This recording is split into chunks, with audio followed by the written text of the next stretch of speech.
خسر کے سامنے خسر کی بیٹی کی تعریف کرنا، خسر کی بیٹی یعنی اپنی بیوی کی تعریف ان کے والدین کے سامنے کرنا، یہ بہت کمزوری ہر سماج میں رہتی ہے۔ کبھی بھی ماں باپ آئے گھر کو تو کیا بولتے ہیں؟ تھوڑا اپنی بچی کو سمجھاؤ، صفائی نہیں ہے، فلاں نہیں ہے، فلاں نہیں ہے۔ کب بھی آؤ ہر بار تھوڑا اپنی بیٹی کو سمجھاؤ، اپنی بیٹی کو سمجھاؤ۔ کبھی بیٹی کے اندر کوئی خوبی نہیں دکھی جو ماں باپ کو سنا کر ان کا دل خوش کر سکیں؟ ماشاءاللہ آپ نے اپنی بیٹی کی اچھی تربیت کی ہے، صفائی بہت اچھا کرتی ہے، کھانا بہت اچھا پکاتی ہے، کوئی تو خوبی ہوگی اس لڑکی کے اندر۔ جب تک وہ اسکول پڑھ رہی تھی اسکول والے تعریف کر رہے، کالج پڑھی کالج والے تعریف کرے، مدرسہ پڑھی مدرسے والے تعریف کرے، خاندان میں رہی خاندان والے تعریف کرے، صرف یہ سسرال والے ایسے نکلے کہ میری بیٹی کی ایک بھی اچھائی ان کو نظر نہیں آتی ہے۔ جب بھی جاؤ شکایتوں کی بھرمار رہتی ہے، ایک جملہ میری بیٹی کی تعریف کا میں نے کبھی اپنی داماد کی زبان سے آج تک نہیں سنا۔ یہ کون سی انسانیت ہے؟ ہم وہی کہتے ہیں شادی کرنا سیکھو، یہ شادی کرنا جانوروں کا کھیل نہیں ہے، یہ انسانوں کا فن ہے، یہ ہنر ہے، ہر کسی کو آتا نہیں ہے۔ اسی واسطے ہر گھر میں جھگڑے، ہر گھر میں ٹینشن۔ کچھ تو بھی ہمیں سبق ہونا چاہیے۔ جس امام کی 12 سے 15 ہزار تنخواہ ہے وہ کیسے سکون سے جی رہا ہے؟ وہ کیوں دوسرے تیسری شادی کی بات کر رہا ہے؟ پہلے سے سکون ملا تبھی تو اور سکون کی تلاش میں ہے۔ ہم تو پہلے سے ٹینشن میں ہیں تو اور دوسرا ٹینشن مولنا نہیں چاہتے ہیں۔ ہم 2 بچوں پہ ہی اکتا گئے تو ہم کیا کرتے ہیں کہ نہیں اور بچے نہیں سنبھال سکتے، وہ 5 بچے رکھ کے بھی کہتا ہے کہ اور بچوں کا پلان ہے انشاءاللہ۔ تو یہ سکون کی وجہ سے ہوتا ہے۔ جب سکون نہیں ہے تو آدمی کو موجودہ Thanks for watching. Don't forget to like, comment, share and subscribe. الحمد لله نحمده ونستعينه ونستغفره ونؤمن به ونتوكل عليه ونعوذ بالله من شرور أنفسنا ومن سيئات أعمالنا من يهده الله فلا مضل له ومن يضلله فلا هادي له ونشهد أن لا إله إلا الله ونشهد أن محمدًا عبده ورسوله أما بعد فقد قال الله تبارك وتعالى في القرآن المجيد والفرقان الحميد أعوذ بالله من الشيطان الرجيم بسم الله الرحمن الرحيم وهو الذي خلق من الماء بشرا فجعله نسبا وصهرا وكان ربك قديرا صدق الله العظيم اللهم صل على سيدنا محمد وعلى آل سيدنا محمد وبارك وسلم اللهم صل على سيدنا محمد وعلى آل سيدنا محمد وبارك وسلم اللهم صل على سيدنا محمد وعلى آل سيدنا محمد وبارك وسلم میرے محترم عزیزوں، بزرگوں اور دوستوں، قرآن مجید کی آیت کی روشنی میں آپ حضرات کے سامنے جو بات عرض کرنی ہے وہ معاشرتی زندگی کا ایک اہم پہلو کہ ہر انسان اپنی زندگی میں شادی کرتا ہے۔ شادی کرنے کے بعد بہت سے رشتے جو پہلے اسے حاصل نہیں تھے شادی کی برکت سے حاصل ہوتے ہیں۔ شادی کرنے کے بعد نوجوان لڑکا دولہا بنتا ہے، شوہر بنتا ہے، مستقبل میں باپ بنتا ہے، پھر سسرالی خاندان کا داماد بنتا ہے، پھر اسی کے ساتھ پھوپا بھی بنتا ہے، ماموں بھی بنتا ہے، خالو بھی بنتا ہے۔ بہت سے رشتے وہ ہیں جو سسرال کی طرف سے حاصل ہوتے ہیں۔ ان میں سے ایک رشتہ ہے داماد بننے کا رشتہ، کہ شادی ہونے کے بعد جہاں ایک لڑکا کسی لڑکی کا شوہر بنتا ہے وہیں پر لڑکی کے خاندان والوں کے لیے یہ داماد بنتا ہے، بہنوی کہلاتا ہے۔ تو بحیثیت داماد، بحیثیت بہنوی ہماری کیا ذمہ داری ہے کہ ہم اپنے سسرال کے ساتھ کیسے پیش آئیں جس سے سسرالی خاندان میں عزت بھی رہے، محبت بھی رہے اور سکون سے گھریلو زندگی گزرے۔ ہم یہ سمجھتے ہیں کہ اگر ہم مسجد میں صوفی بن کے رہیں تو بس کافی ہے، لوگوں کے نزدیک بزرگ کہلائیں تو کافی ہے، ہم اپنے مخصوص حلقے اور طبقے میں شریف کہلائیں تو کافی ہے، باقی ہم روزانہ جس کے ساتھ اٹھنا بیٹھنا ہو رہا ہے، جن سے ہمارے معاملات ہیں، ہماری معاشرت ہے، سوشل لائف ہماری جن کے ساتھ گزر رہی ہے، ان کے ساتھ ہم کیسے بھی رہیں کوئی مسئلہ نہیں ہے۔ باہر ہماری ناک نہیں کٹنی چاہیے، اندر چاہے ہمارا جسم چھلی ہو جائے۔ یہ بہت بے تکی اور بےہودہ زندگی ہے۔ بحیثیت داماد ہمیں سسرالی خاندان کے ساتھ کیسے رہنا چاہیے۔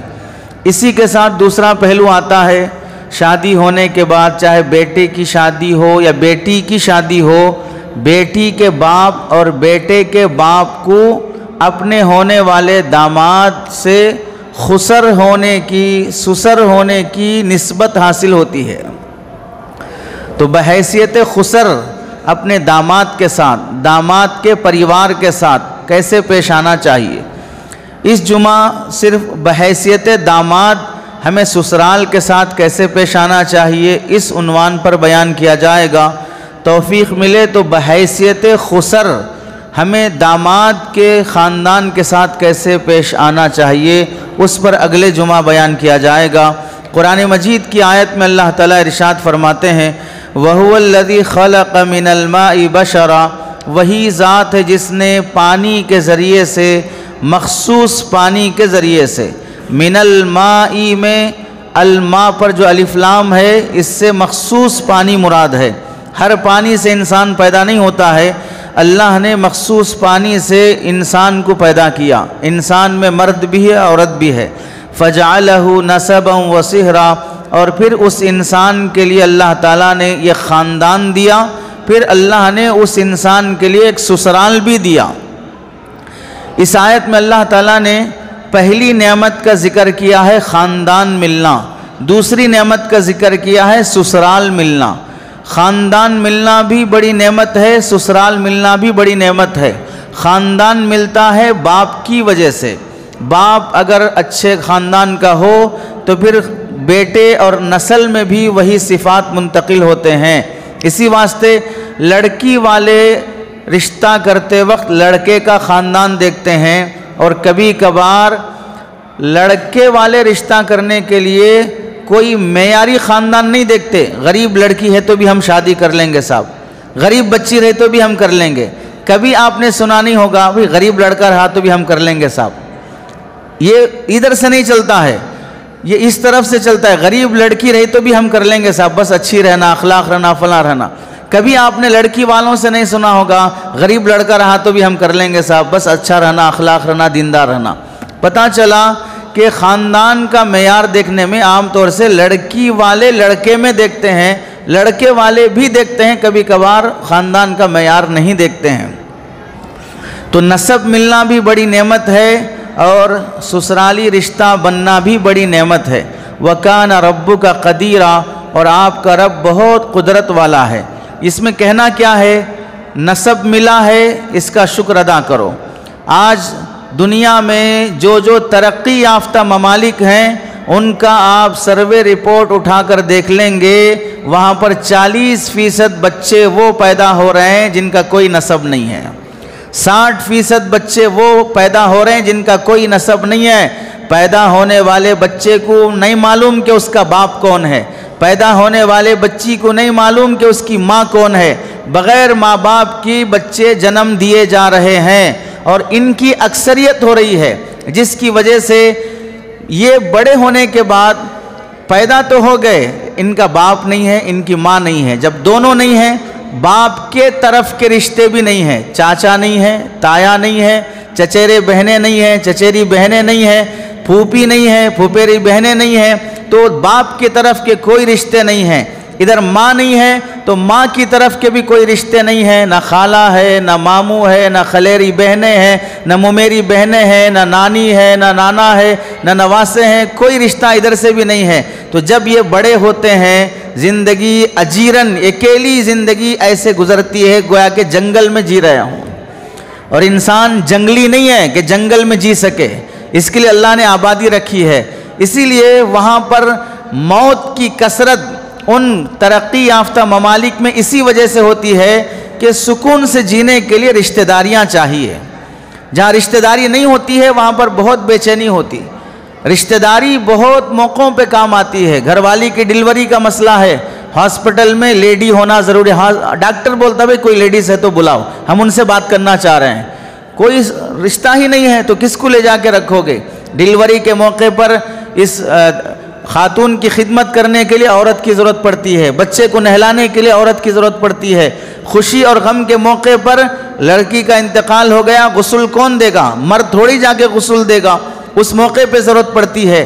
رشتہ دیکھنے کے لیے لڑکی والوں سے یا لڑکے والوں سے خواتین پہلے بات کرتے ہیں اور مرد حضرات باہر بیٹھے ہوئے ذکر کرتے رہتے ہیں. تو یہ جو اندر بیٹھ کے گفتگو ہو رہی ہے یہ عورتیں ہوتی ہیں. تو رشتہ داریاں بہت موقعوں پہ کام آتی ہیں. تو اللہ نے نعمت کے طور پہ ذکر کیا نسب کو بھی قدر سے جانو اور رشتہ داری میں سسرال کی بھی قدر سمجھو.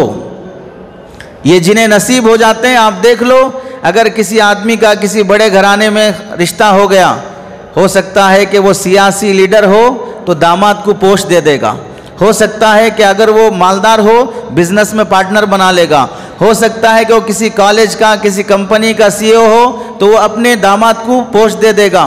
تو بہت سی جگہوں پر رشتہ داری کی وجہ سے آدمی ترقی کرتا ہے.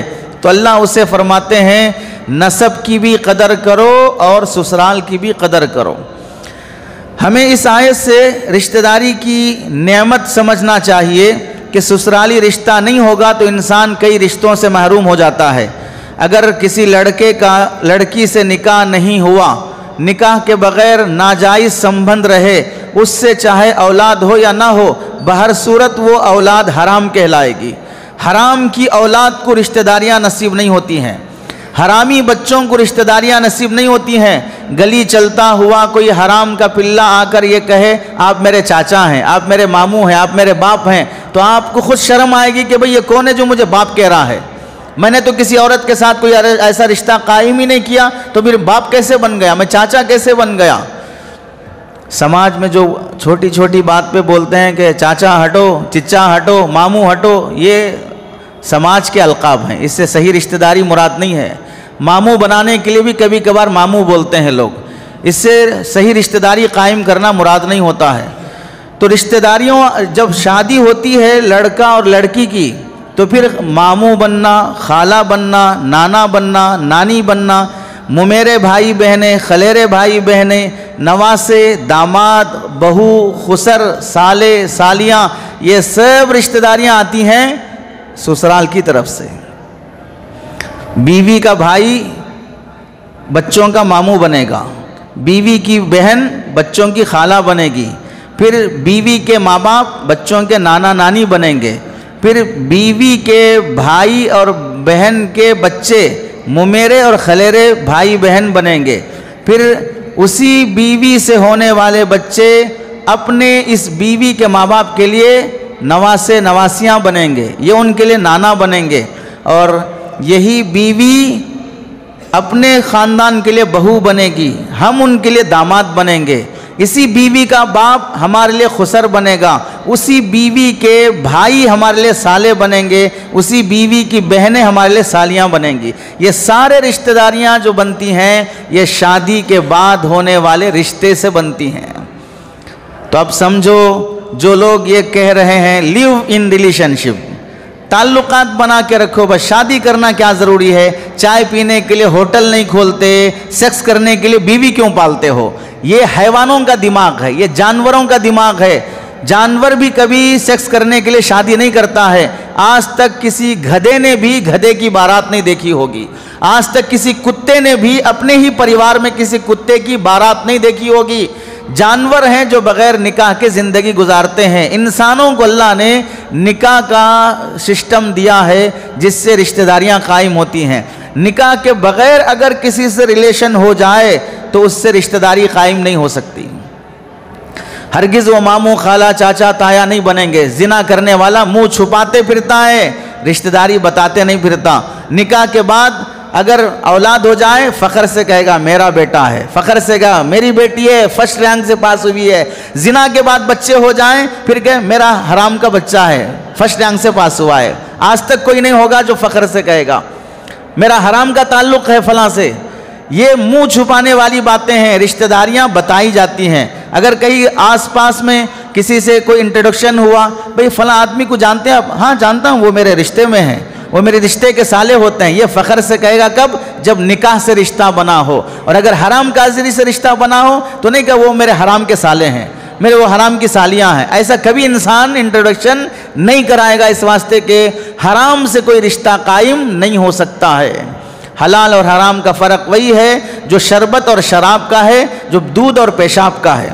دودھ کبھی حرام نہیں ہو سکتا، جانوروں کا دودھ جو حلال جانور ہیں، اور شراب کبھی حلال نہیں ہو سکتی۔ سرکہ بنانے کے بعد حلال ہو جائے گی تو پھر وہ شراب نہیں رہے گی، حقیقت بدل جاتی ہے تو پھر حکم بھی بدل جاتا ہے۔ تو رشتہ داریاں جو ملتی ہیں وہ شادی کے بعد سسرال سے ملنے والی رشتہ داریاں، یہ بڑی اہمیت ہے۔ تو اللہ تعالیٰ اسے نعمت کے طور پہ ذکر کر رہے ہیں، وہی ذات ہے جس نے ایک پانی سے انسان بنایا، پھر اس کے لیے نسب بھی دیا، پھر اس کے لیے سسرال بھی دیا۔ نسب پر جیسے تمہیں فخر ہوگا میں فلاں کا باپ ہوں، میں فلاں کا بیٹا ہوں، میں فلاں کا بھائی ہوں، ایسے ہی تمہیں سسرال سے بھی فخر ہونا چاہیے، میرا فلاں سے رشتہ ہے، میں فلاں کا داماد ہوں، میں فلاں کا خسر ہوں، میں فلاں کا ماموں ہوں۔ یہ آدمی کو نعمت کے طور پر فخر ہونا چاہیے۔ خاندان کیوں بنتا ہے؟ خاندان بننے میں بنیادی مقصد ہوتا ہے کہ آدمی سکون سے جی سکے۔ اپنے چچیرے بھائی، ممیرے، خلیرے، پھوپھیرے، ان کے گھروں میں انسان داخل ہوتا ہے تو گھر والے کہتے ہیں آؤ آؤ ماشاءاللہ صحیح وقت پہ آئے آپ۔ اگر رشتہ داری نہ ہو، ایسے ہی کسی کے گھر میں گھس جائیں، پہلے پوچھیں گے رکو مینٹل ہو گئے ہو، کس کے گھر میں آ رہے ہو، کس سے ملنا ہے، کیا بات ہے، یہ پہلے ہی رکا دیتے ہیں۔ کیوں؟ کوئی رشتہ داری آپ کی ہم سے نہیں ہے۔ رشتہ داریاں ہیں، چاچا کے گھر میں جاتا ہے، ماموں کے گھر میں جاتا ہے، خالہ کے گھر میں جاتا ہے، پھوپھی کے گھر میں جاتا ہے، نہیں گیا تو بلاتے ہیں، کتنے دن ہو گئے تم نہیں آئے، عید کا موقع ہے، آؤ سب مل کے کھائیں گے۔ یہ کیوں بلا رہے ہیں؟ آپ سے رشتہ داری ہے تو بلا رہے ہیں۔ رشتہ داری نہیں ہوتی تو نہ خوشی میں بلاتے نہ غم میں بلاتے، بن بلائے مہمان طفیلی بن کے، چور بن کے کھا کے آنا پڑے گا، جیسا کہ آج کل کے شادیوں میں ہو رہا ہے۔ نہ نکاح میں بلائے گئے، نہ ولیمے میں بلائے گئے، پھر بھی سوٹ بوٹ ڈال کر چلے گئے کھانے کے لیے فنکشن میں۔ ایک نے پوچھ لیا بھائی کس کی طرف سے ہو؟ لڑکی والوں کی طرف سے ہوں، پتہ چلا عقیقے کی دعوت تھی۔ عقیقے کی دعوت میں لڑکی والوں کی طرف سے کیا مطلب؟ چلے گئے ایسے بن بلائے، پوچھا بھائی کس کی طرف سے ہے؟ لڑکے والوں کی طرف سے ہوں، پتہ چلا ختنے کی دعوت تھی۔ ختنے کی دعوت میں لڑکے والے کی طرف سے کیا مطلب؟ 24 سال میں ختنہ ہوتا ہے لڑکے کا، اس کی دعوت کی جا رہی ہے۔ بن بلائے چور پکڑے جاتے ہیں تو اللہ کے نبی نے فرمایا بغیر بلائے جانے والا چور بن کے آتا ہے، ڈاکو بن کے نکلتا ہے۔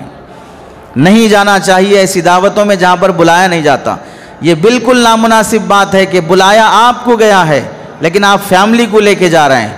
حضرت نبی کریم صلی اللہ علیہ وسلم کا معمول یہ تھا، صحابہ اللہ کے نبی کو بھی دعوت دیتے تو آپ علیہ السلام صاف پوچھتے مجھے ہی دعوت ہے یا میرے ساتھ عائشہ رضی اللہ تعالیٰ عنہ کو بھی دعوت ہے؟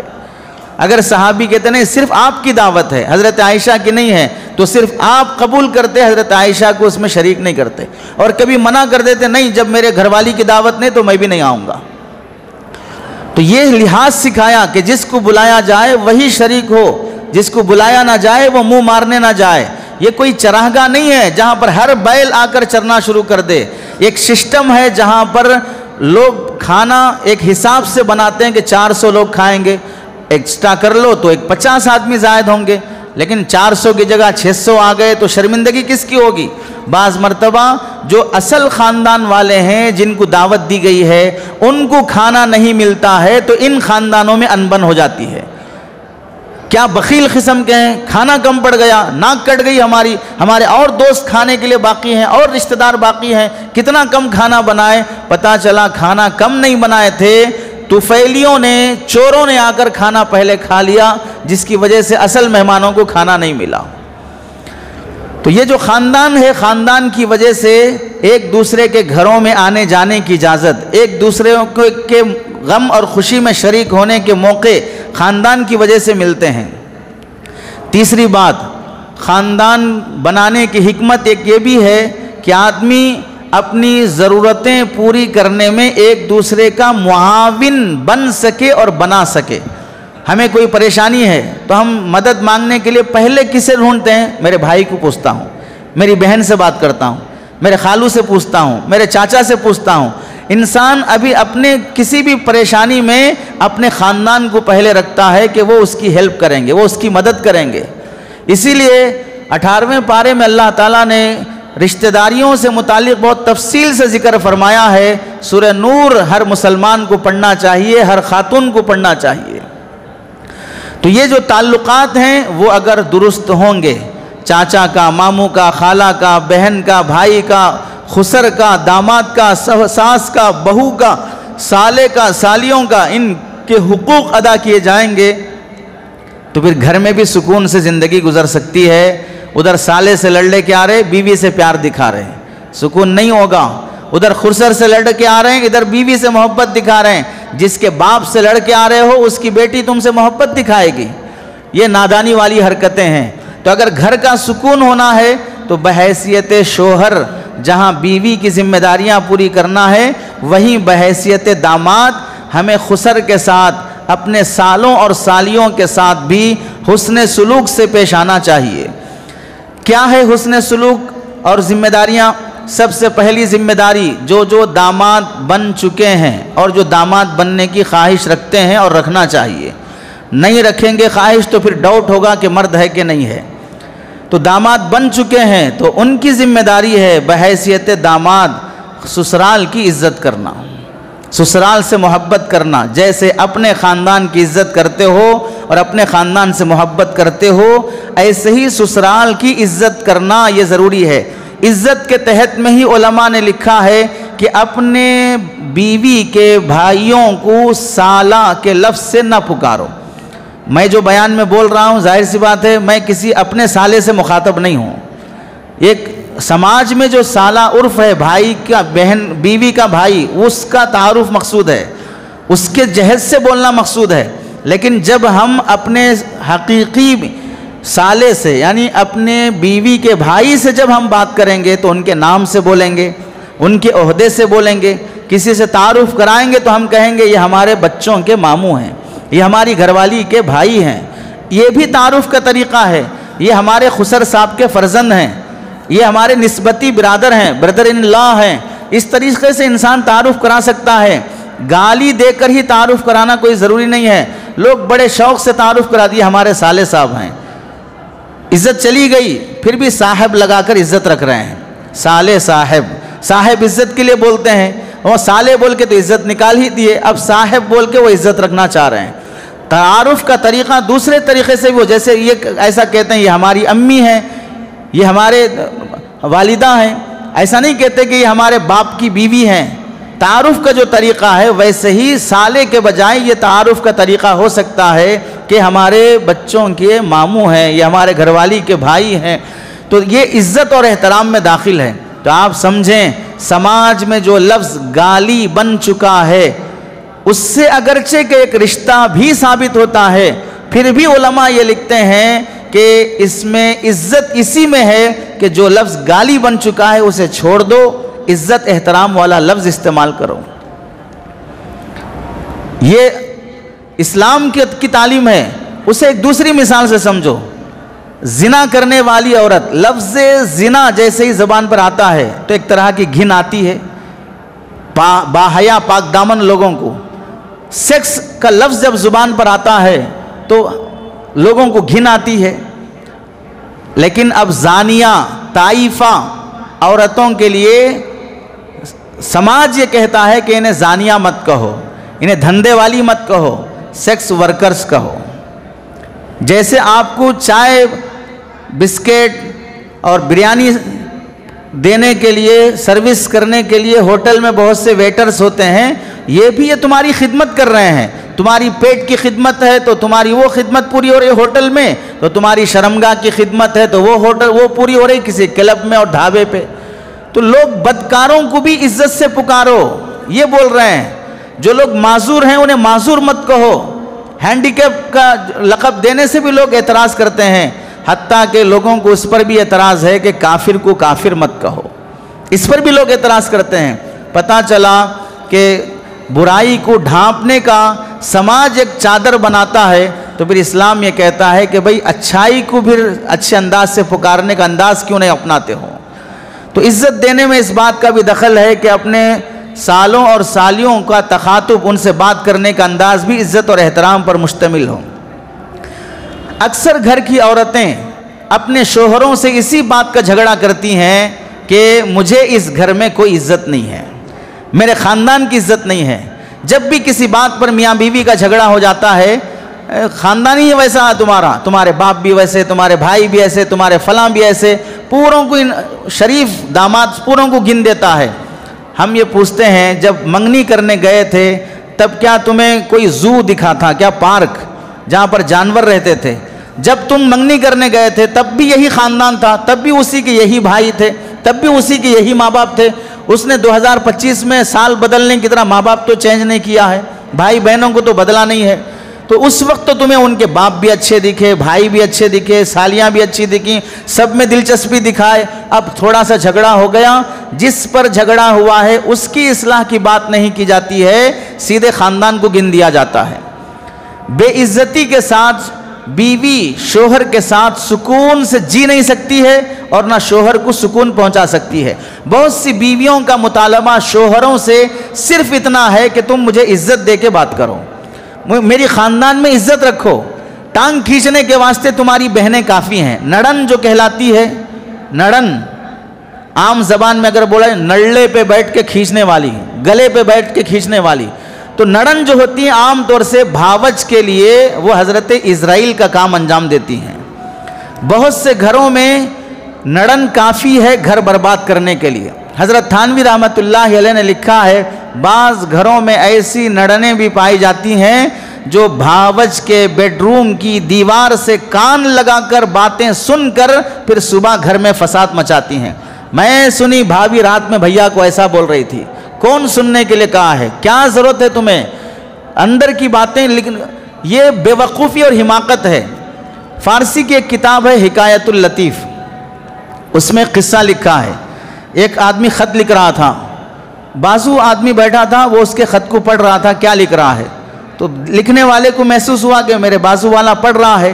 لوگوں کی عادت رہتی ہے کہ ہم فون دیکھ رہے ہیں تو بازو والا دیکھتے رہتا ہے کیا دیکھ رہے ہیں نا، تم اپنا دیکھو نا، اس میں کیوں جھانک رہے ہو۔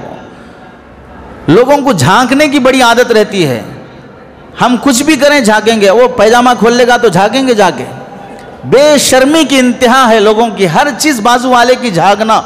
تو اب وہ خط لکھ رہا تھا تو اس نے جھانکتے ہوئے پڑھنا شروع کیا، تو اس نے خط لکھتے لکھتے کہا کہ میں ایک راز کی بات لکھنا چاہ رہا تھا لیکن ایک بے وقوف میرا خط پڑھ رہا ہے اس لیے میں نہیں لکھ رہا ہوں۔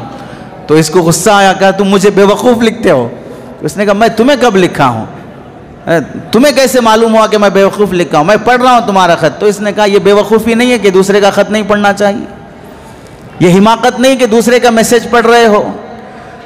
تو راز کی باتیں جو بیوی اپنے شوہر سے کہتی ہے، کیا ضرورت ہے نڑن کو کان لگا کر سننے کی، اس سے گھر میں فساد ہوتے ہیں۔ اسی لیے جو سماج میں رواج ہے کہ لڑکا لڑکی دونوں جوان ہو گئے تو ماں باپ پہلے لڑکی کی شادی کرنے کی کوشش کرتے ہیں، لڑکی ہوتے ہوئے لڑکے کی شادی کریں گے تو سماج بھی اسے عیب شمار کرتا ہے۔ کیوں کرتا ہے؟ ایک تو بھئی جوان لڑکی کو گھر میں رکھ کر لڑکے کی شادی کر دیا، اسے بے حیائی سمجھتے ہیں۔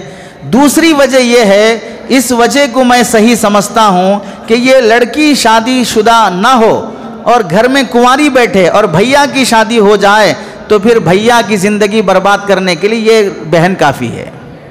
تو ماں باپ چاہتے ہیں پہلے اس کو رخصت کرو، پہلے اس کی شادی کرا کے اسے رخصت کرو، تب جا کے بیٹے کا گھر سکون سے رہ سکتا ہے، ورنہ یہ عورت دوسری عورت کو گوارا نہیں کرے گی۔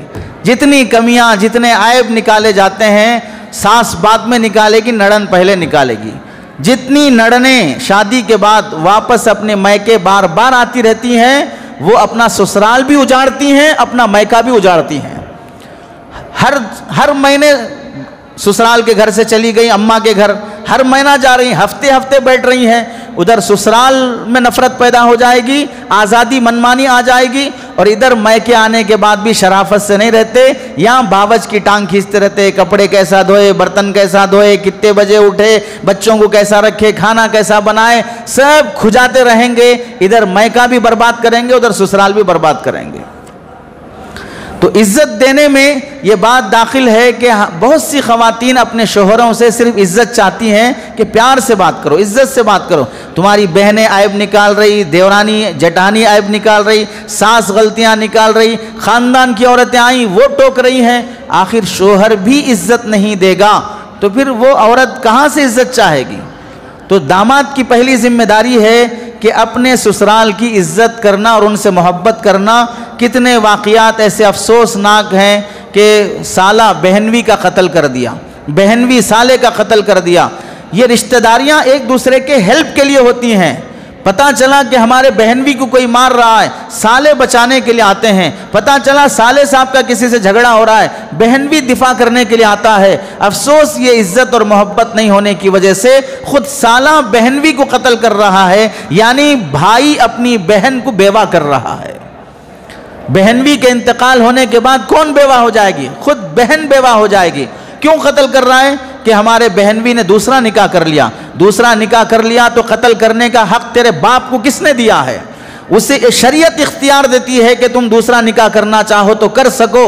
حقوق ادا کرنے کی طاقت ہے، دونوں گھرانوں کو پالنے کی طاقت ہے. تو تم کون ہوتے ہو کہ کیا تم نے اپنے بہنوی کو پیسہ دے کر خرید کر رکھا ہے کہ میری بہن سے نکاح ہونے کے بعد کسی اور جگہ نکاح نہیں ہو سکتا ہے؟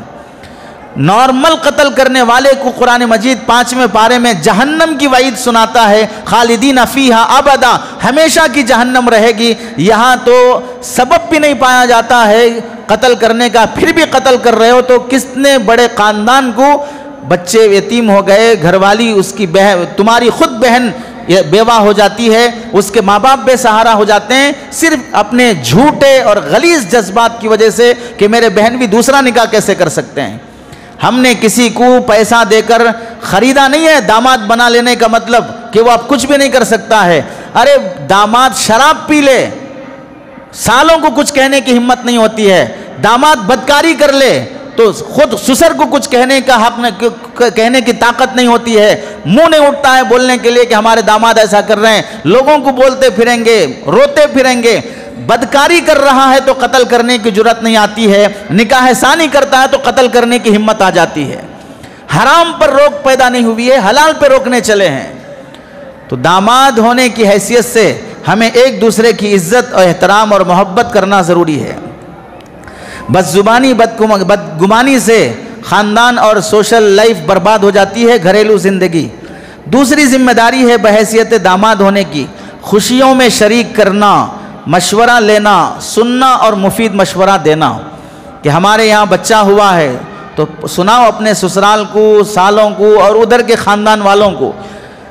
شادی ہونے کے بعد 5 جمعگیوں تک کن کن کے گھر میں جا کر ٹکا کے کھائے ہو، ان سارے گھر والوں کا حق تم پر واجب ہے.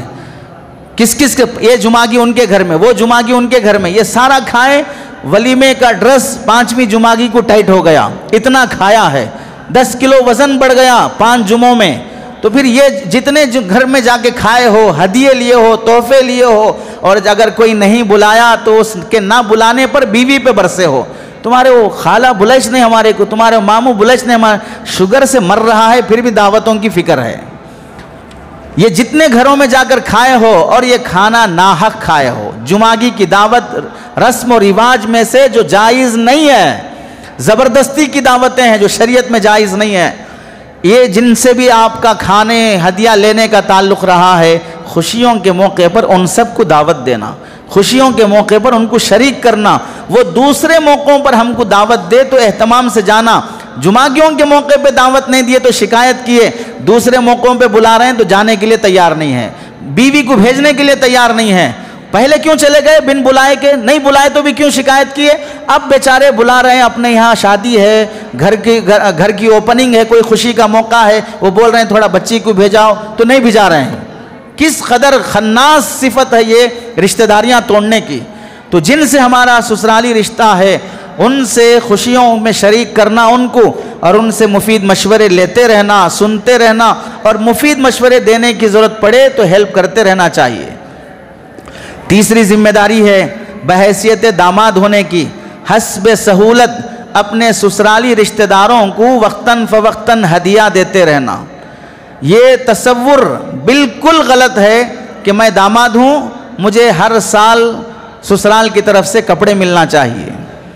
بعض داماد تو وہ ہیں جو شادی کے موقع پر جوڑا پہننے کیوں بولتے ہیں، جوڑا بھی لیتے ہیں، جہیز بھی لیتے ہیں، پھر چند سالوں تک جب تک یہ خود کو سمجھتے ہیں کہ میں جوان ہوں، چاہے وہ مہندی لگا کر ہی کیوں نہ ہو، جیسے لوگ چونا لگا کر خوش ہوتے ہیں ویسے لوگ مہندی لگا کر خوش ہو رہے ہیں. جب تک یہ سمجھتے ہیں کہ میں جوان ہوں تو یہ سمجھتے ہیں کہ ہمیں ہر سال رمضان میں سسرال کی طرف سے ہدیہ ملتے رہنا چاہیے, جوڑا ملتے رہنا چاہیے, نہیں ملے تو شکایتیں رہتی ہیں. یہ کانسیپٹ غلط ہے. ان کی ذمہ داری ہے کہ وہ داماد کا دل جیتنے کے لیے دیں, اور عام طور سے سماج میں دیتے ہیں لوگ. بہت کم ایسے بے وقوف ہوں گے جو داماد کو داماد نہیں سمجھتے ہوں گے, ورنہ لوگ تو داماد نہیں داماد گری قبول کرتے ہیں. جیسے غنڈہ گردی کو قبول کرتے ہیں ویسے داماد گردی کو قبول کرتے ہیں. ڈرتے ہیں سسرال والے داماد سے کیونکہ اسے غنڈہ نمبر 2 سمجھتے ہیں. محلے کا جو غنڈہ رہتا ہے اس کے بعد دوسرا غنڈہ یہ رہتا ہے اس کی چلتی ہے ہمارے گھر میں. ہمارے گھر میں اگر فینشن بھی رکھنا ہو تو داماد سے پوچھنا پڑے گا فلاں ڈیٹ میں آپ خالی ہیں تو ہم وہ ڈیٹ رکھنا چاہ رہے ہیں. ارے کیا ضرورت ہے, لیکن یہ غنڈہ گردی چل رہی ہے تو بیچارے مجبور ہیں. تو حسب سہولت ان کی ذمہ داری ہے سسرال اپنے داماد کو ہدیہ دیں, لیکن بحیثیت داماد بھی یہ ذمہ داری ہے کہ اپنے بیوی کے خاندان والوں کو ہدیہ دیتے رہیں. سالے صاحب مثال کے طور پر چھوٹی عمر کے ہیں, گھر آئے ہیں تو کبھی تحفہ دے دیے, 500,000 روپے گفٹ کر دیے, کبھی کوئی سفر میں گئے, کوئی گھڑی ہے, کوئی جوتے ہیں, ان کے حساب کی کوئی چیزیں ہیں, انہیں ہدیہ لا کر دینا. دل اتنا خوش ہوتا ہے کہ ہمارے بہن بھی فلاں جگہ سے مجھے یہ ہدیہ بھیجے ہیں. آدمی دل جیتنے کے لیے کوئی پراپرٹی اور کوئی لینڈ رجسٹر کرانا ضروری نہیں ہے. دل جیتنے کے لیے 100 روپے سے بھی آدمی دل جیت سکتا ہے. شرط یہ ہے کہ وہ جذبہ ہونا چاہیے دل جیتنے کا. فقیروں جیسا جذبہ ہے, ہمیشہ ادھر سے ہی آنے کی امید, ہمیشہ ہی سسرال والے دینے کی امید. اس واسطے آج بہت کم داماد ایسے ہوں گے جنہوں نے سسرال کو ہدیہ کیا ہوگا, بہت کم داماد ایسے ہوں گے. اللہ کے نبی علیہ السلام کا معمول کیا تھا؟ آپ علیہ السلام صرف اپنے سسرال کو ہی ہدیہ نہیں دیتے تھے, بیوی کے خاندان والوں کو ہی ہدیہ نہیں دیتے تھے, بیوی کی سہیلیوں کو بھی آپ علیہ السلام ہدیہ دیتے تھے. یہ کس قدر بیوی کے جذبات کی قدر کرنے کی بات ہے. نبی کریم صلی اللہ علیہ وسلم کے گھر میں قربانی ہوئی, بکرا اور اونٹ کٹا, گوشت آنے کے بعد تقسیم کرتے ہوئے آپ علیہ السلام نے فرمایا اتنا گوشت ارسلوا بہا الی اصدقاء خدیجہ, یہ گوشت خدیجہ کی سہیلیوں کو بھیج دو. مسلم شریف کی روایت ہے, حدیث نمبر 2435. یہ کیوں بھیج رہے ہیں؟ کہ بیوی چاہ رہی ہے کہ میرے سہیلیوں کو بھی دوں. اب شوہر سے ہی پوچھنا پڑا, میں اپنے سہیلیوں کو بھی, ارے تمہارے سہیلیاں کا آیا, پہلے ہمارے خاندان کو نہیں ہے. ارے کتنا گوشت کھاتے, کبھی پیٹ کا وزن چیک کرا لو, کتنا کھاؤ گے؟ کبھی تھوڑا بہت اگر ہم اپنے بیوی کی سہیلیوں کو دیتے ہیں تو کیا جا رہا ہے؟ اس کی خوشی کے خاطر ہم اگر بیوی کی خاندان والوں کو ہدیہ دیتے ہیں تو بیوی کا دل جیتا جا سکتا ہے. آپ علیہ السلام کا دوسرا واقعہ, آپ کے خسر حضرت عمر رضی اللہ تعالیٰ عنہ خلیفہ ثانی اور اللہ کے نبی داماد ہیں حضرت عمر کے. اپنے خسر کو, بخاری شریف کی روایت ہے, اللہ کے نبی ایک قیمتی چادر نبی کو ہدیے میں آئی ریشم کی, حالانکہ ریشم مرد کو پہننا جائز نہیں ہے, لیکن نبی کو آئی تو آپ علیہ السلام نے وہ ریشم کی چادر حضرت عمر کو یعنی اپنے خسر کو ہدیہ دی. ایک داماد بھی اپنے چہرے کو آئینے میں دیکھ لے, انہیں کبھی خسر کو ہدیہ دیا ہوگا, خسر کو ہدیہ دیا ہوا داماد. اللہ کے نبی نے اپنے خسر کو ہدیہ بھیجا ریشم کی چادر. حدیث سن رکھی تھی حضرت عمر نے کہ ریشم کا کپڑا جہنمیوں کا لباس ہے, ریشم دنیا میں نہیں پہننا چاہیے مرد کو. تو جب چادر آئی تو ڈر گئے, بھئی یہ تو جہنمیوں کا لباس ہے, مجھے کیسے ہدیے میں بھیجے؟ بھاگے بھاگے اللہ کے نبی کے پاس ہے, یا رسول اللہ مجھے ریشم کی چادر آپ نے ہدیے میں بھیجی. تو آپ علیہ السلام نے فرمایا, بھائی تم نہیں پہن سکتے تو گھر والی کو پہنا لو, عورت کو تو پہننے کی اجازت ہے, تو ہدیہ تم کو دیا ہوں تو کیا ضروری ہے کہ تم ہی استعمال کرو, جو تمہارے گھر میں استعمال کر سکتا ہے اس سے کروا لو. تو آپ علیہ السلام نے اپنے خسر کو ہدیہ دیا. تیسرا واقعہ حضرت عثمان رضی اللہ تعالیٰ عنہ کا, جو نبی کے داماد ہیں. بحیثیت داماد حضرت عثمان نے اللہ کے نبی علیہ السلام کو مختلف موقعوں پر ہدیہ بھیجا. ایک موقع پر گھر میں فاقہ تھا, حضرت عثمان کو پتہ چلا تو حضرت عثمان رضی اللہ تعالیٰ عنہ نے 9 کے 9 گھروں میں ہدیہ بھیجا, کھانے کا, اونٹ پر سامان لدا ہوا بھیجا, اتنا سامان بھیجا. اللہ کے نبی علیہ السلام کو پتہ چلا تو خوشی میں ہاتھ اٹھا کر آپ نے دعا فرمایا, اللہم ان عثمان یترضاک فرض عنہ, اے اللہ عثمان تجھے خوش کرنا چاہتا ہے تو اس سے خوش ہو جا, عثمان تجھے راضی کرنا چاہتا ہے تو اس سے راضی ہو جا. یہ کون بھیج رہے ہیں؟ داماد اپنے خسر کے گھر ہدیہ بھیج رہے ہیں. تو یہ تیسری ذمہ داری ہے بحیثیت داماد کی، ہمارے پاس ہے تو ہم سسرالی رشتہ داروں کو وقتاً فوقتاً دیتے رہنا چاہیے. نہیں ہے تو کم از کم زکوٰۃ کا جو مال ہے وہ سالہ کمزور کا ہے، سالی کمزور ہے، گزارے کو نہیں ہے، تو ہم ان کو حتیٰ کہ آپ اپنی زکوٰۃ، بیوی کے نہیں، اپنی زکوٰۃ آپ اپنی ساس کو بھی دے سکتے ہیں. ساس کو بھی زکوٰۃ دینے کی اجازت ہے، سالوں اور سالیوں کو بھی زکوٰۃ دینے کی اجازت ہے، ڈبل ثواب ملے گا اس پر. چوتھی ذمہ داری ہے خسر کے سامنے خسر کی بیٹی کی تعریف کرنا. خسر کی بیٹی یعنی اپنی بیوی کی تعریف ان کے والدین کے سامنے کرنا. یہ بہت کمزوری ہر سماج میں رہتی ہے. کبھی بھی ماں باپ آئے گھر کو تو کیا بولتے؟ تھوڑا اپنی بچی کو سمجھاؤ، صفائی نہیں ہے، فلاں نہیں ہے. کب بھی آؤ ہر بار تھوڑا اپنی بیٹی کو سمجھاؤ. کبھی بیٹی کے اندر کوئی خوبی نہیں دکھی جو ماں باپ کو سنا کر ان کا دل خوش کر سکیں. ماشاءاللہ آپ نے اپنی بیٹی کی اچھی تربیت کی ہے، صفائی بہت اچھا کرتی ہے، کھانا بہت اچھا پکاتی ہے. کوئی تو خوبی ہوگی اس لڑکی کے اندر. جب تک وہ اسکول پڑھ رہی تھی اسکول والے تعریف کر رہے، کالج پڑھی کالج والے تعریف کرے، مدرسہ پڑھی مدرسے والے تعریف کرے، خاندان میں رہی خاندان والے تعریف کرے. صرف یہ سسرال والے ایسے نکلے کہ میری بیٹی کی ایک بھی اچھائی ان کو نظر نہیں آتی ہے. جب بھی جاؤ شکایتوں کی بھرمار رہتی ہے. ایک جملہ میری بیٹی کی تعریف کا میں نے کبھی اپنی داماد کی زبان سے آج تک نہیں سنا ہوں. یہ کون سی انسانیت ہے؟ ہم وہی کہتے ہیں شادی کرنا سیکھو. یہ شادی کرنا جانوروں کا کھیل نہیں ہے، یہ انسانوں کا فن ہے، یہ ہنر ہے. ہر کسی کو آتا نہیں ہے. اسی واسطے ہر گھر میں جھگڑے، ہر گھر میں ٹینشن. کچھ تو بھی ہمیں سبق ہونا چاہیے. جس امام کی 12 سے 15 ہزار تنخواہ ہے وہ کیسے سکون سے جی رہا ہے؟ وہ کیوں دوسرے تیسری شادی کی بات کر رہا ہے؟ پہلے سے سکون ملا تبھی تو اور سکون کی تلاش میں ہے. ہم تو پہلے ہی سے ٹینشن میں ہیں تو اور دوسرا ٹینشن مولنا نہیں چاہتے ہیں. ہم 2 بچوں پہ ہی اکتا گئے تو ہم کیا کرتے ہیں کہ نہیں اور بچے نہیں سنبھال سکتے. وہ 5 بچے رکھ کے بھی کہتا ہے کہ اور بچوں کا پلان ہے انشاءاللہ.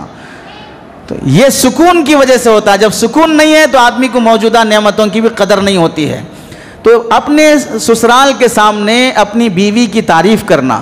برائیاں تو خاندان نکال ہی رہا ہے، ساس بھی برائیاں نکال رہی ہے، نڑن جٹھانی بھی برائیاں نکال رہی ہے. کم از کم تم اپنے ماں باپ کے سامنے کوئی تعریف کا جملہ کہہ دیتے، اس سے ماں باپ خوش ہوتے ہیں.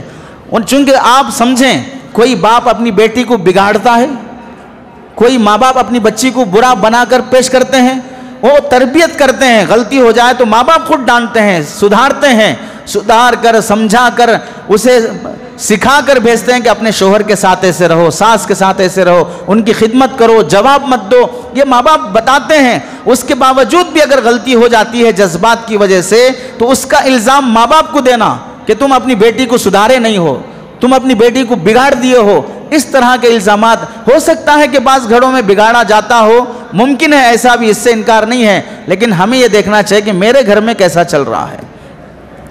5ویں ذمہ داری ہے سسرالی خاندان کی تقریبات میں گھر والی کو لے جانا اور خود بھی شریک ہونا. ہمارے سالے صاحب کی منگنی ہے، اس کے گھر میں عقیقہ ہے، اس کے گھر میں گھر کی اوپننگ ہے، اس کی شادی ہے. ان موقعوں پر بہن چاہتی ہے کہ میں بھائی کے شادی میں تھوڑا 2 دن پہلے چلے جاؤں. پوری بہنیں آئیں گی، بھائیاں آئیں گے، ہم خود شریک ہوں گے، تو ہم بھی جا کر ان کے ساتھ چند دن ہنسی خوشی رہیں گے. پھر اس کے بعد کس کے گھر وہ چلے جاتے ہیں. شادی سے پہلے جتنا ہنسی خوشی مل جل کر جی رہے تھے، اب شادی کے بعد وہ موقع نہیں رہتا ہے. اب بیوی جانا چاہ رہی ہے، شوہر بولا کب ہے شادی؟ فلاں ڈیٹ کو ہے نا، دوپہر میں چلے جاؤں. 2 دن پہلے جانے کی اجازت نہیں ہے، 1 دن پہلے جانے کی اجازت نہیں ہے. یہ دل جیتنے والی حرکتیں نہیں ہیں. تم جاؤ میں نہیں آتا. تو پھر شادی کے لیے کیوں گئے ان کے گھر پہ؟ شادی کر کے لائے کیوں ان کے گھر پہ جا کے، جب دوبارہ جانے کی اجازت نہیں ہے؟ جاتے رہنا چاہیے، اس سے محبت بڑھتی ہے. پاگل قسم کے ہیں وہ لوگ جو ایسے کلپس اور ویڈیوز بناتے ہیں، جو ایسے جوکس پر رہتے ہیں جس سے سسرال کو بدنام کیا جاتا ہو. جیسے لوگوں نے ایک جوک بنایا کہ ایک خاتون نے پوچھا، یعنی بیٹی نے پوچھا اپنے باپ سے کہ ابا آپ ہمارے ننیال کے گھر کیوں نہیں آتے ہیں؟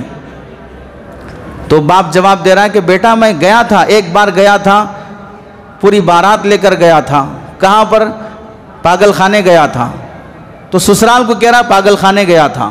اس طریقے سے تعبیر کر رہا ہے۔ دوسرا لوگ جوک بناتے ہیں، بیوی کہتی ہے کہ ہمارے سسرال جانے کے لیے آپ ہمیشہ بیزارگی کیوں دکھاتے ہیں، ہمیشہ کیوں تیار نہیں ہوتے؟ تو اب وہ سمجھا رہا ہے کہ اگر تم نے کسی کمپنی کا کوئی پروڈکٹ خریدا، بعد میں وہ خراب نکلا، آئی فون سمجھ کے خریدا، وہ نوکیا سے بھی بدتر نکلا، تو پھر کیا تم دوبارہ اس کمپنی کا فون خریدو گے؟ نہیں خریدو گے۔ اس دکان پہ جانا چاہو گے؟ نہیں جاؤ گے۔ یہی حال ہے کہ میں اچھی سمجھ کر لایا تھا تمہارے سسرال سے، وہ خراب نکلی، اس واسطے اب دوبارہ نہیں جانا چاہ رہا ہوں۔ یہ پاگل پنے والی حرکتیں ہیں۔ عزت دینا سیکھو اپنے سسرال کو۔ ایسے جوکس بنانے والے حرام خور ہوتے ہیں، ایسے جوکس بنانے والے رشتہ داریوں کی اہمیت گھٹانے والے ہوتے ہیں۔ رشتہ داریوں کی اہمیت شریعت بیان کر رہی ہے، ہم جوکس کے ذریعے سے وہ اہمیت کو گھٹا رہے ہیں۔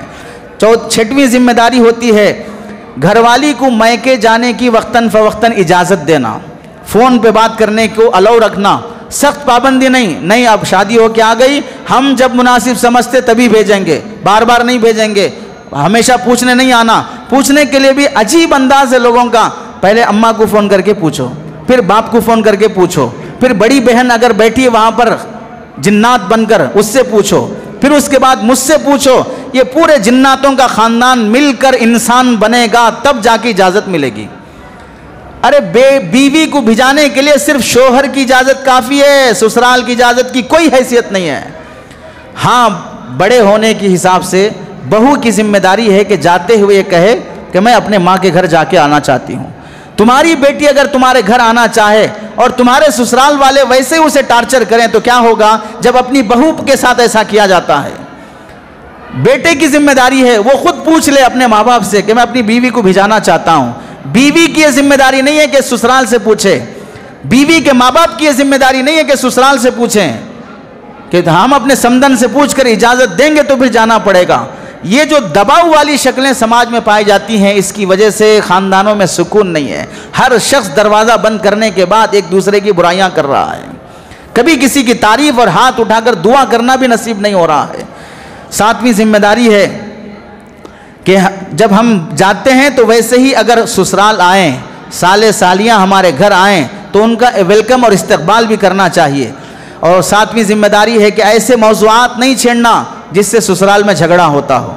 سسرے صاحب الگ پارٹی کے ہیں، وہ کانگریس کے ہیں، آپ سمجھیے بی جے پی کے ہیں، نعوذ باللہ، تو آپ کو سیاسی گفتگو چھیڑنا نہیں چاہیے، آپ خاموش رہو۔ اگر چھیڑو گے سیاست کی گفتگو تو سوائے جھگڑا ہونے کے کچھ نہیں ہوگا۔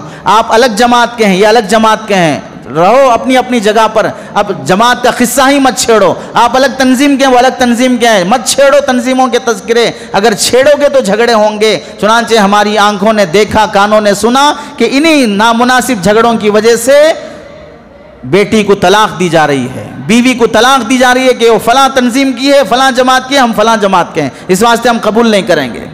ایسے موضوعات نہ چھیڑے جائیں۔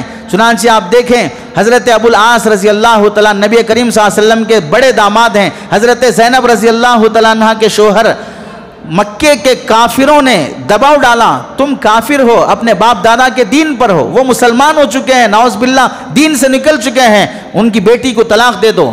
حضرت زینب کو طلاق دینے پر کافروں نے، مکے کے کافروں نے دباؤ ڈالا۔ حضرت ابو العاص رضی اللہ تعالیٰ عنہ کافر ہونے کے باوجود انہوں نے کیا جواب دیا؟ واللہ لا افارق صاحبتی، بخدا میں اپنی بیوی کو ہرگز نہیں چھوڑوں گا۔ ما یسرنی ان لی بامرأۃ افضل امرأۃ من قریش، جب مجھے اس بات کی خوشی ہے قریش کی عورتوں میں سب سے افضل عورت میرے نکاح میں ہے تو میں ویسی عورت کو کیوں چھوڑ سکتا ہوں؟ جب یہ جملہ اللہ کے نبی کو پہنچا تو اللہ کے نبی نے فرمایا ابو العاص کافر ہونے کے باوجود بھی داماد ہونے کا حق ادا کیا ہے۔ بیوی کی غلطی کیا ہے کہ تم اسے طلاق دے دو؟ ایسے موضوعات نہیں چھیڑنا چاہے جس سے گھر کا سکون برباد ہو جائے۔ اور ایک ذمہ داری یہ بھی ہے معاملات میں صفائی، وعدہ پورا کرنا۔ بدر کے موقع پر اللہ کے نبی علیہ السلام کے داماد حضرت ابو العاص رضی اللہ تعالیٰ عنہ قیدی بن کر آئے۔ جب قیدی بن کر آئے تو اللہ کے نبی نے ان کو رخصت کرتے ہوئے فرمایا تم کافر ہو، میری بیٹی مسلمان ہے، مکہ جانے کے بعد میری بیٹی کو واپس بھیج دینا، اب اسلام میں اجازت نہیں ہے۔ حضرت ابو العاص مکہ پہنچنے کے بعد حضرت زینب کو وعدے کے مطابق رخصت کیا، میں بھیج دیتا ہوں آپ کی بیٹی، اور خود بعد میں اسلام لے آئے۔ حضرت شعیب علیہ السلام خسر ہیں، حضرت موسیٰ علیہ السلام داماد ہیں۔ حضرت موسیٰ علیہ السلام سے وعدہ ہوا کہ 8 سے 10 سال تک بکریاں چرائیں گے۔ حضرت موسیٰ علیہ السلام نے وہ وعدہ پورا کر کے دکھایا۔ پتہ چلا رشتہ داروں میں معاملات ہونے چاہیے، ان معاملات کو نبھانا بھی چاہیے۔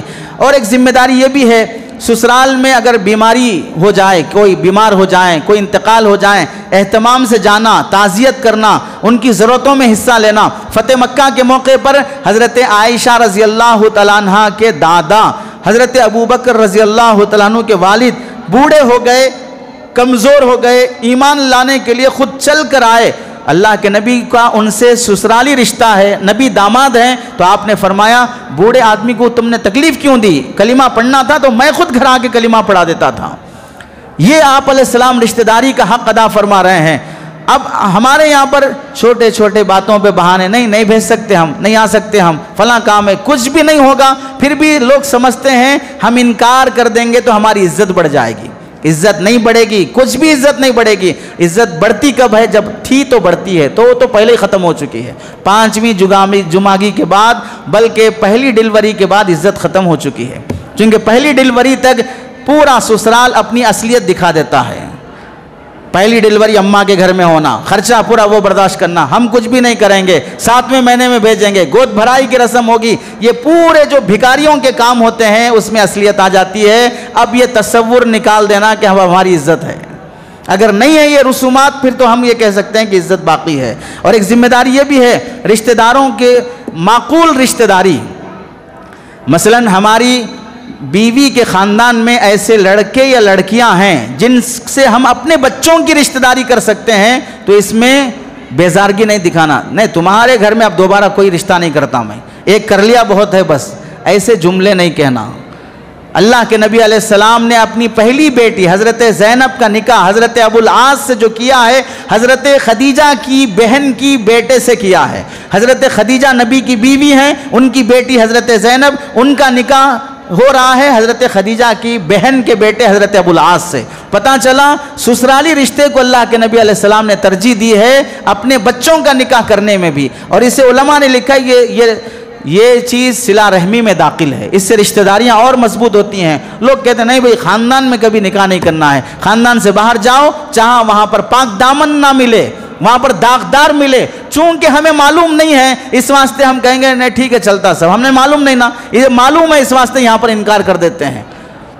رشتہ داری کو ترجیح دینا، چونکہ بچوں کو ننیال سے بہت تعلق ہوتا ہے، ننیال سے بچوں کو تعلق ہوتا ہے، بچے چھٹیوں میں جانا چاہتے ہیں، ہم ننیال کے گھر، ماموں کے گھر، خالہ کے گھر جانا چاہتے ہیں، آنٹی کے گھر جانا چاہتے ہیں، منع کر رہے ہیں، نہیں جا رہے ہیں، ساتھ نہیں دے رہے ہیں، یہ رشتہ داری نبھانے کا طریقہ نہیں ہے۔ اللہ کے نبی علیہ السلام پر قربان جائیں، آپ علیہ السلام نے مصر کے بارے میں فرمایا، صحابہ سے ایک وقت آئے گا کہ تم مصر فتح کرو گے، جب مصر فتح کرنا تو مصر والوں کے ساتھ اچھے اخلاق سے پیش آنا، ان سے ہمارا سسرالی رشتہ ہے، ان سے ہمارا سسرالی رشتہ ہے۔ کیسے سسرالی رشتہ ہے؟ حضرت اسماعیل علیہ السلام کی والدہ حضرت ہاجرہ مصر کی ہیں، حضرت اسماعیل کی اولاد سے اللہ کے نبی ہیں، حضرت ابراہیم جو اللہ کے نبی کے بیٹے ہیں ان کی والدہ ماریا قبطیہ مصر کی ہیں، ان کا تعلق مصر سے ہے، تو اللہ کے نبی فرماتے ہیں میری بیوی کا گھرانہ مصر سے ہے تو میرا تعلق مصر سے سسرال کا ہے، جب مصر فتح کرو تو ان سے اچھے اخلاق سے پیش آنا۔ حضرت عمر بن عاص رضی اللہ تعالیٰ جب مصر فتح کیے تو مصر فتح کرنے کے بعد جب ملک میں داخل ہوئے، جنگ نہیں کی، جنگ سے پہلے ہی پادریوں کو بول بھیجا ہمیں اللہ کے نبی کی ہدایت ہے کہ تمہارے ساتھ حسن اخلاق سے پیش آئیں، کیونکہ تمہارا رشتہ اللہ کے نبی سے ہے، یہ ہمیں نبی نے ہدایت دی ہے۔ پادریوں نے جب یہ سنا تو پکار اٹھے کہ واللہ یہ رشتہ داری ایک نبی ہی ادا کر سکتا ہے، یہ رشتہ داری ایک نبی ادا کر سکتا ہے۔ یہ آپ علیہ السلام نے سسرالی رشتہ داروں کے ساتھ حسن سلوک، آپ سمجھیں ابو سفیان ام حبیبہ رضی اللہ تعالیٰ عنہ کے والد ہیں، ابو سفیان نبی کے خسر ہیں، دشمنی میں کتنے آگے رہے، جنگ احد میں دیکھو، جنگ بدر میں دیکھو، 70 صحابہ کی شہادت دیکھو، ہر موقع پر دشمنی میں آگے رہنے والے ابو سفیان، لیکن ہے رشتہ داری میں نبی کے خسر۔ تو آپ علیہ السلام بحیثیت داماد ہونے کے فتح مکہ کے موقع پر سن 8 ہجری میں اللہ کے نبی علیہ السلام حضرت عمر رضی اللہ تعالیٰ عنہ نے ابو سفیان کو اکیلے دیکھا، تلوار نکال لی کہ اسلام کا دشمن ہے، قتل کر دوں گا۔ اللہ کے نبی علیہ السلام نے منع کر کے پیچھے ہٹایا، دشمن اسلام ہے، سسرالی رشتہ داری ہے، تو آپ نے قتل سے منع کیا۔ الٹا احسان یہ کیا، من دخل دار ابی سفیان فهو آمن، جو ابو سفیان کے گھر میں چلا جائے اسے امن ملے گا، اسے کوئی ہاتھ نہیں لگا سکتا۔ یہ عزت جب ابو سفیان کو ملی تو دوسرے ہی دن اللہ کے نبی کے دربار میں آ کر کلمہ پڑھ لیا۔ ابو سفیان کی جو بیوی ہے ہندہ، وہ ابو سفیان کی بیوی اللہ کے نبی کی رشتے میں ساس ہوتی ہیں۔ ساس کیسی ہے؟ نبی کے چچا حضرت حمزہ رضی اللہ تعالیٰ عنہ کو شہید کروایا، کلیجہ چبوایا، اتنا ظلم کیا حضرت حمزہ پر، وہ حضرت حمزہ کو شہید کرانے والی ہندہ فتح مکہ کے موقع پر کلمہ پڑھنے کے لیے جب آئیں، صفا پہاڑی پر اللہ کے نبی عورتوں سے بیعت لے رہے تھے، تو اس موقع پر اللہ کے نبی نے عورتوں سے بیعت لیتے ہوئے کہا شرک نہ کرو، تو ہندہ جواب دیتی ہیں یہ وعدہ آپ نے مردوں سے کیوں نہیں لیا، ہم سے کیوں لے رہے ہو؟ اللہ کے نبی نے فرمایا بچوں کو قتل نہ کرو، تو ہندہ جواب میں کہتی ہیں ہم نے بچوں کو پال کے بڑا کیا، تم نے بدر میں ان بچوں کو قتل کر دیا۔ یعنی وہ بڑے ہونے کے بعد جب جنگ کرنے کے لیے آئے تھے، جنگ میں کفار مکہ مارے گئے تھے، تو وہ کہتی ہیں کہ ان بڑوں کو تم نے قتل کیا ہے، ربیناہم صغارا وقتلتہم کبارا، ہم نے ان کو بچپن سے پالا، تم نے ان بچوں کو بڑے ہونے کے بعد قتل کر دیا۔ یہ زبان اللہ کے نبی کی ساس داماد سے کر رہی ہے، اللہ کے نبی کوئی ناراضگی کا اظہار نہیں فرما رہے ہیں۔ یہ رشتہ داریاں نبھانا سکھایا۔ کتنا ہم ٹوٹے ہوئے ہیں اپنے سسرال سے۔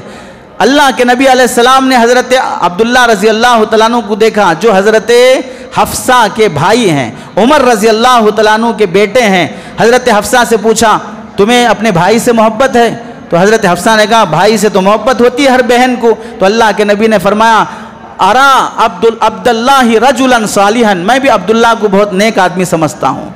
بھائی کی تعریف ہو رہی ہے، صالح صاحب کی تعریف بھائی کے سامنے ہو رہی ہے۔ آج ہمارے گھروں میں دیکھ لو، بیوی کو تانے بھائی کی وجہ سے، بیوی کو تانے صالح صالیوں کی وجہ سے۔ بحیثیت داماد ہونے کی ذمہ داری ہے ہم سسرالی رشتہ داروں کے ساتھ حسن سلوک سے پیش آئیں۔ اللہ سے دعا ہے کہ اللہ عمل کی توفیق نصیب فرمائے۔ آمین۔ وآخر دعوانا ان الحمدللہ رب العالمین۔